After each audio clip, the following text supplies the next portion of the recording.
बलहा के गाँव में, बलहा के गाँव में आज मौसम पैबू पतर की बलहा के गाँव में। अखन अहाँ सब सुनि रहल छी माँ लक्ष्मी रिकॉर्डिंग स्टूडियो की प्रस्तुति। छोटे छोटे घघरी, छोटे छोटे घघरी काहे नाचलू अपन भाव में, काहे नाचलू अपन भाव में। आज बचे न पैबू रानी बलहा के गाँव में, आज बचे न पैबू रानी बलहा के गाँव में। आज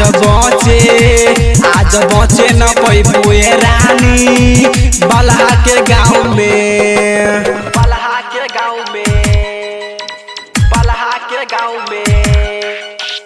Music director DJ Mukesh, music director DJ Mukesh, music director DJ Mukesh।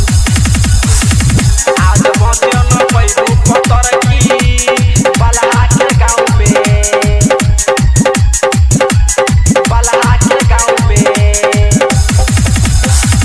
ई हवा के लइका हवे एक पर एक हरामी, कौन की दबा के करी शेर के जैसे शिकारी। गे सुन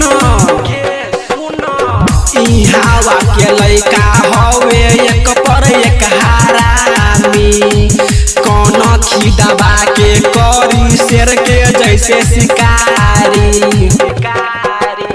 लहंगा जब उठैबू, लहंगा जब उठैबू मार हो जाए लइकन के बीच में, मार हो जाए लइकन के बीच में। आज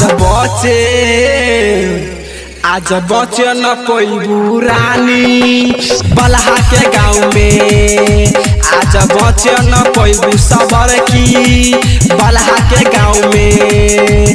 आज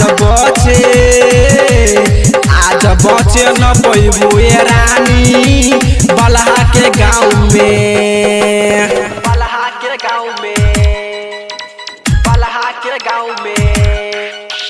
Music director DJ Mukesh, music director DJ Mukesh, music director DJ Mukesh। आज बचे न पैबू पतर की बलहा के गाँव में, बलहा के गाँव में।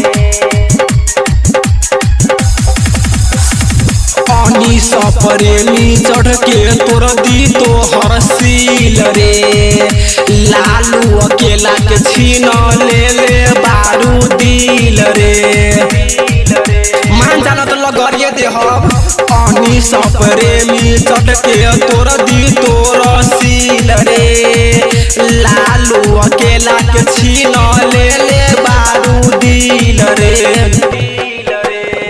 दुर्गेश विष्णु सचिन के, दुर्गेश विष्णु सचिन के आयुष कहेल गोरी मैक में, आयुष कहेल गोरी मैक में।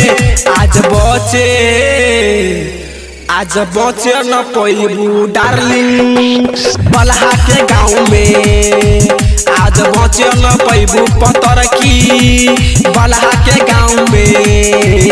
आज बचे न पैबू गोरी बलहा बलहा बलहा के